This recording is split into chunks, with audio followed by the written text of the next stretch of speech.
Donc, j'ai pris le taxi, j'avais fini mes courses. Je rentrais à la maison à Sotrapine d'Autry. Et puis, j'ai pris le taxi au niveau de la zone, sur le côté où il y a l'agence SGBCI, là, pour pouvoir rentrer à Sotrapine. Et là, tout ce que j'ai remarqué sur le taxi, c'était écrit taxi climatisé. Le chauffeur avait une bonne prestance, il était bien habillé en tout cas, donc ça m'a rassurée. Je suis montée sans vraiment regarder la plaque, j'ai même pas regardé même la plaque du véhicule, la marque du véhicule, rien. Bon, de toute façon, tu J'étais t'attendais pas à ce pressée, qu'elle ait arrêté, voilà. donc voilà. J'étais pressée, donc je suis partie et un peu plus devant, il y a une autre station avant de trouver les CIMAF et consorts là. Oui. Il y a une autre station là. On a tourné à gauche. Il m'a demandé au préalable. Il m'a demandé au préalable s'il pouvait tourner parce qu'il soupçonne un embouteillage devant. Mais on n'avait pas encore vu la queue ici. Donc j'ai dit, bon, ok, du moment où on arrive vite, je sais aussi qu'il y a des travaux sur le tronçon, donc ça peut créer effectivement des embouteillages.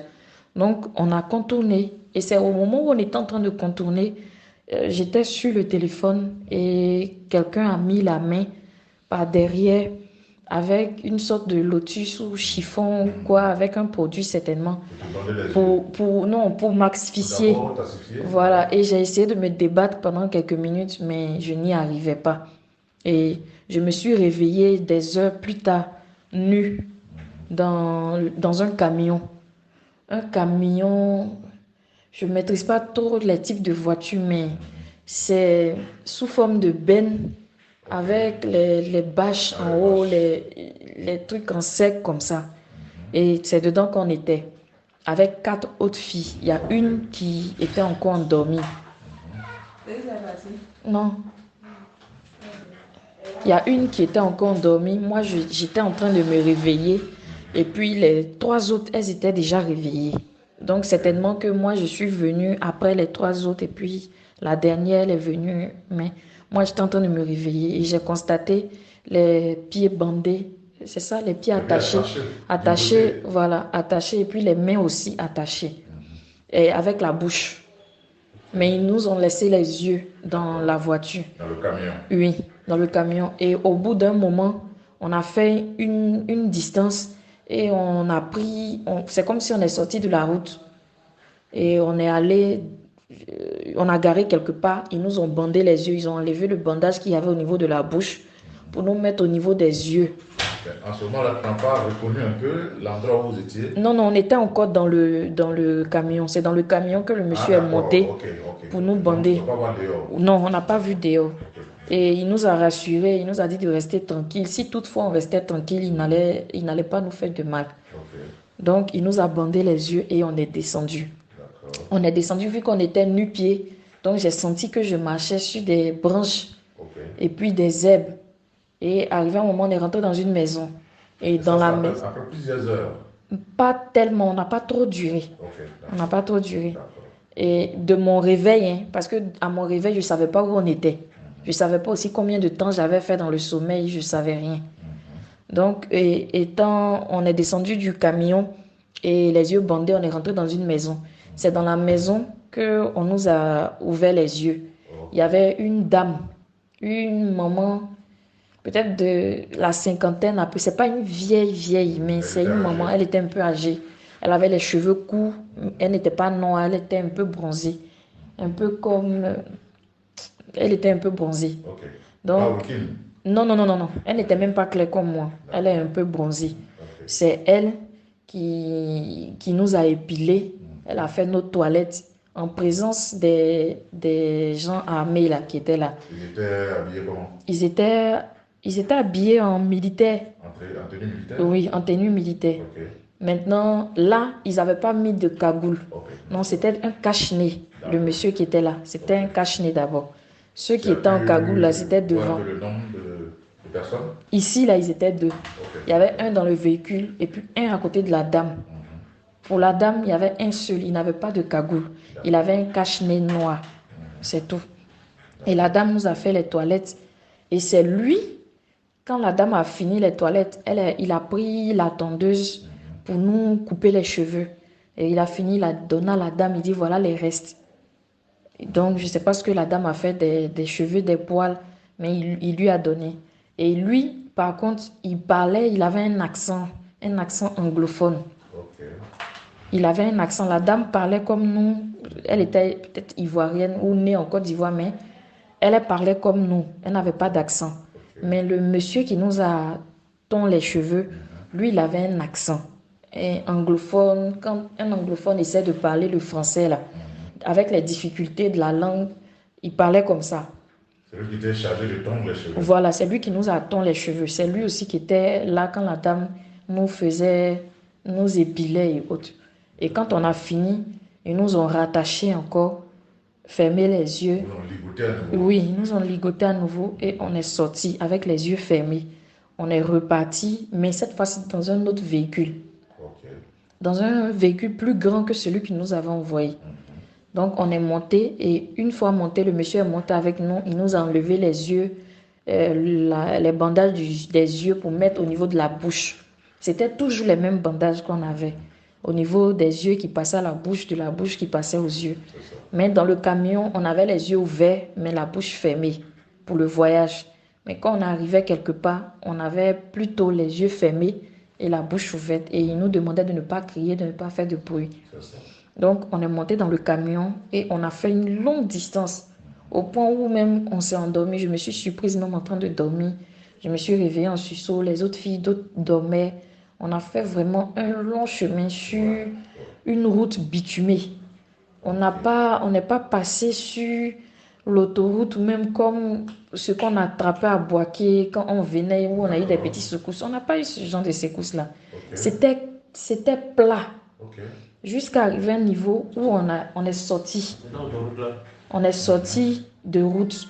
On est rentré dans un endroit où ça faisait bokok, bokok, bokok, bokok. Voilà. Et voilà. Et on était en train de rentrer légèrement quand, oui, ils étaient en train de parler d'un autre colis qui arrivait, un truc comme ça. Donc, ils ont garé. Et il y a un autre véhicule qui est venu livrer. Il va prendre le thème. Il y a un autre véhicule qui est venu donner les deux petites filles. Oui, c'est venu livrer encore. Voilà, d'autres colis, comme il disait. Voilà. Deux petites filles, oui. Deux petites filles claires aussi comme nous. Mais une avait l'âge de 4 ans, autour de 4 ans, 5 ans. Et puis l'autre avait autour de 6 ans, peut-être 7 ans maximum. Mais elles étaient à peu près Non, les deux étaient filles. On était toutes filles. Mais elles étaient déjà coiffées aussi. Et puis déjà nues comme nous. On n'avait pas de vêtements ni de sandales, rien. Et on a repris la route. On est sorti du coin qui était bizarre là. On est sorti, on a repris la route encore. On a repris la route encore sur une longue distance encore. Et arrivé un moment, là, il y a l'une des petites qui, quand elle est montée même, elle a vu ce qui se passait avec les petites 4G de maintenant. Elle a un peu compris. Donc, elle avait commencé à pleurer. Et il y a une parmi nous qui était un peu plus âgée. Elle peut-être rentrée dans la quarantaine. C'est elle qui a essayé de consoler la petite. Elle a rampé avec ses fesses. Je ne sais pas si ça se dit. Elle poussait avec ses fesses comme ça. Et elle est partie, puisqu'on était attachés. Elle est partie au niveau de la petite et elle a collé la petite contre elle pour essayer de la... Voilà, comme ça, pour essayer de la calmer un peu. De la consoler.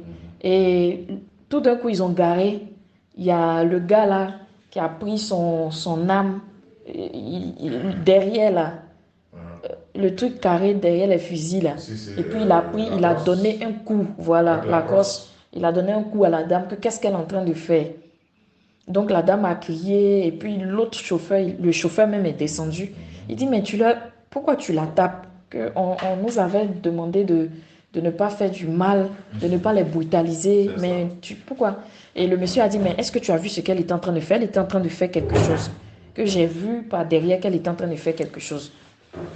Donc après, ils se sont mis à côté, mais ils se disputaient pendant un bon moment. Et ils sont remontés. On a fait un bout de chemin et on a garé. Il y a un autre véhicule qui est venu récupérer la dame qui était blessée, qui a reçu le coup là. Et ils ont fait descendre les deux fillettes pour monter avec la dame. Dans un autre véhicule maintenant? Oui, dans un autre véhicule que j'ai pas vu, mais on entendait les bruits Et quand ils ont fait descendre aussi, on a su que ils faisaient descendre. C'est ça. Donc, ils sont partis et nous, on a continué notre route. Toujours on ne savait pas dans quel sens on partait puisque, voilà, on ne savait pas, tout était fermé. Donc, on a pris la route, Arrivé un moment, on est rentré encore dans le chemin bizarre là. On est rentré encore dans un chemin et on nous a fait descendre. Ils nous ont bandé les yeux, ils nous ont fait descendre. Donc, quand ils nous ont fait descendre, on est arrivé à un niveau et il y avait deux messieurs en cagoule.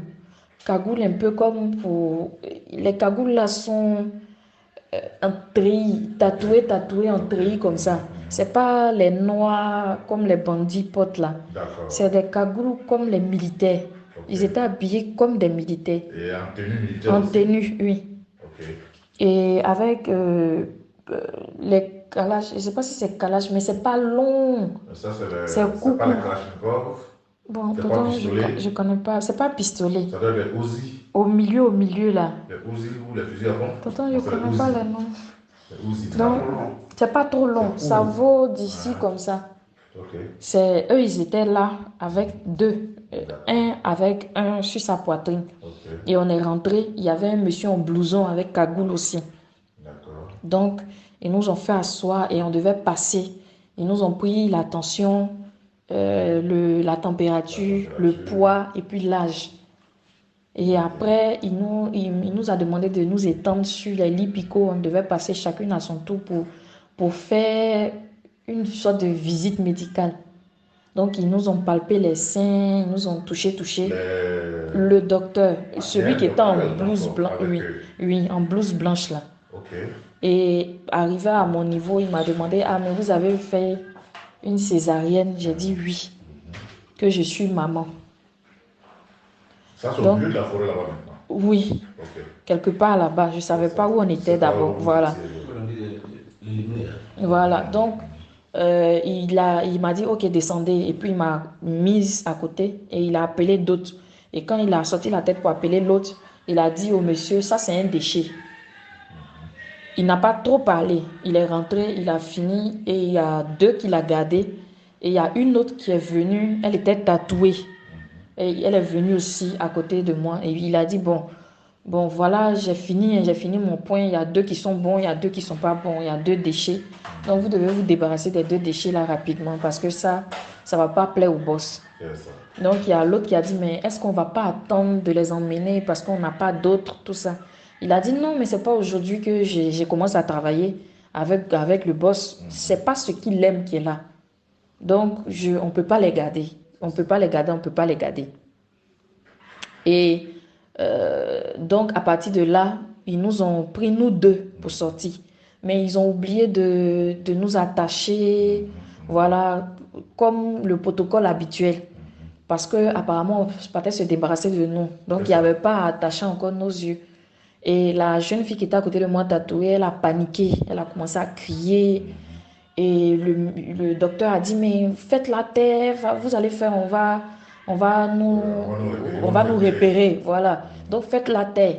Et moi aussi, ils m'ont pris, ils m'ont bâillonné la bouche, les yeux. C'est maintenant même qu'ils nous ont tout attachés. Et elle continuait à crier et sa voix s'éloignait puisque j'avais les yeux maintenant fermés. Sa voix s'éloignait jusqu'à arriver à un moment où j'ai entendu un détonnement. Je pense qu'ils ont dû la battre. Et l'autre monsieur qui était resté avec l'âme là, c'est lui qui m'a mise dans la voiture, dans une petite voiture qui était là. Et il est monté devant. Et après le coup de fusil? Moi aussi, il partait me débarrasser, mais je l'entendais plus crier. Mais le monsieur qui l'avait pris, lui, il était là-bas avec elle. Il restait un avec moi. Donc, lui, il m'a pris dans le véhicule pour aller se débarrasser de moi un peu devant. Donc, on a roulé un peu longtemps, pas trop longtemps. On a roulé quand même un peu. Et puis, il est descendu avec une sorte de pioche parce que j'entendais les bruits et il a commencé à creuser. Pioche ou bien perle, quelque chose qui peut creuser. Et il a creusé, voilà. Et il a creusé jusqu'à... Et il m'a demandé, il a arrêté de creuser, puis il m'a dit, Madame, votre césarienne, là, c'est quoi au juste? Et puis j'ai dit, ah, j'ai un enfant, j'ai un petit gosse de 4 ans. Et puis il a dit, ah bon?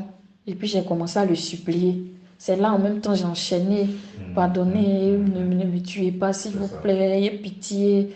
Et pendant tout ce temps j'étais attachée, je me suis mise à genoux, j'ai commencé à pleurer, mais je ne criais pas.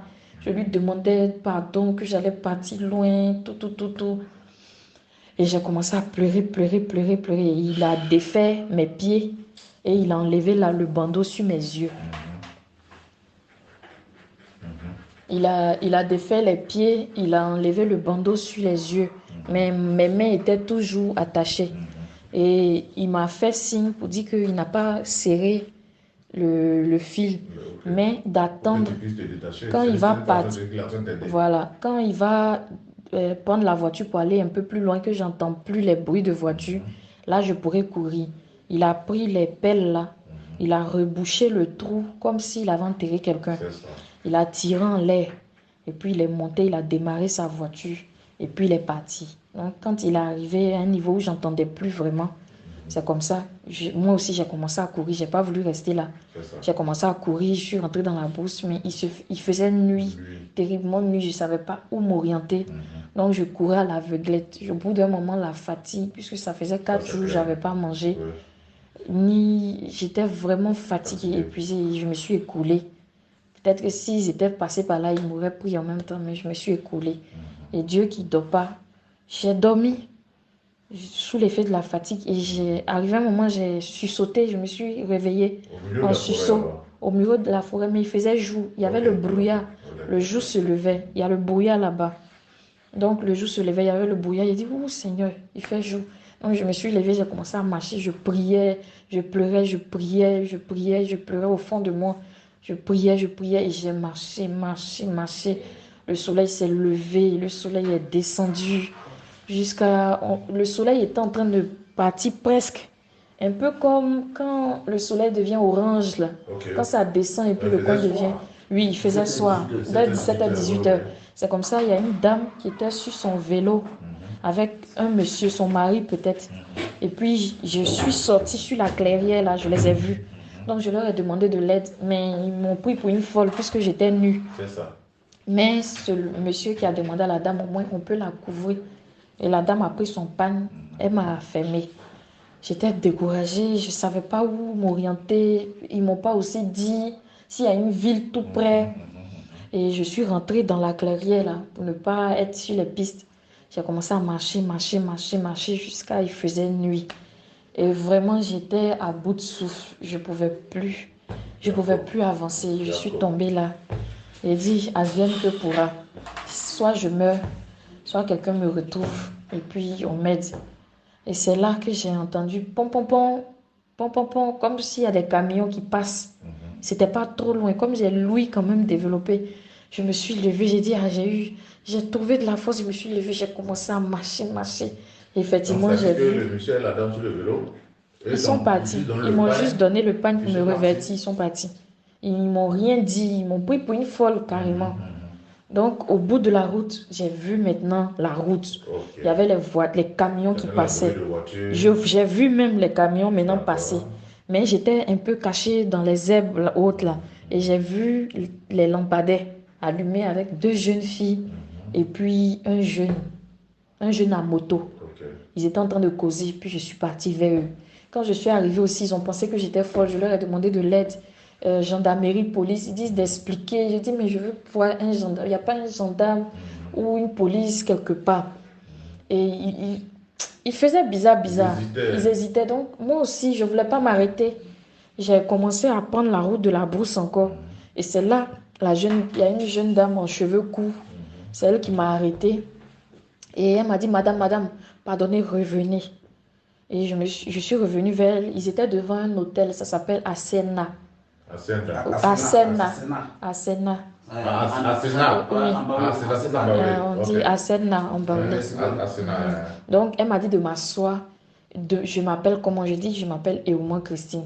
Donc, elle a dit aux 2 autres là, mais si elle a dit son nom, c'est qu'elle n'est pas folle. C'est comme ça, elle m'a dit, madame, asseyez-vous, je vais appeler les gendarmes, ils vont venir. Donc, elle a appelé les gendarmes. Ils sont venus en véhicule et c'est eux qui m'ont pris. On est arrivé à la brigade, ils m'ont nourri, ils m'ont donné de l'eau, un matelas, dans une salle climatisée pour que je puisse me reposer. Et puis après, ils ont commencé à faire les auditions. Et là, J'ai donné le numéro de Clément. En ce moment, tu te rends compte que tu étais où maintenant? J'étais à la gendarmerie. Oui, de quelle ville?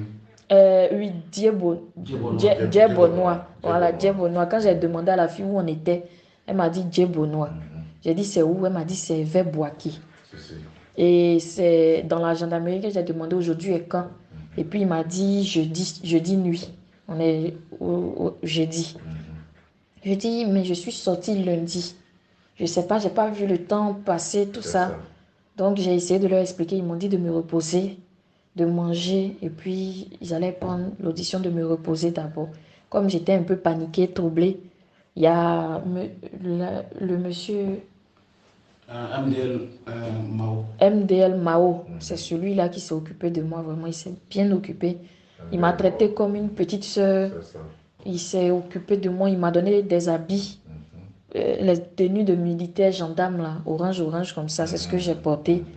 Et puis il allait acheter les quais pour me donner. J'ai porté les quais. Il a envoyé 2 draps de chez lui pour me couvrir, pour mettre sur le matelas.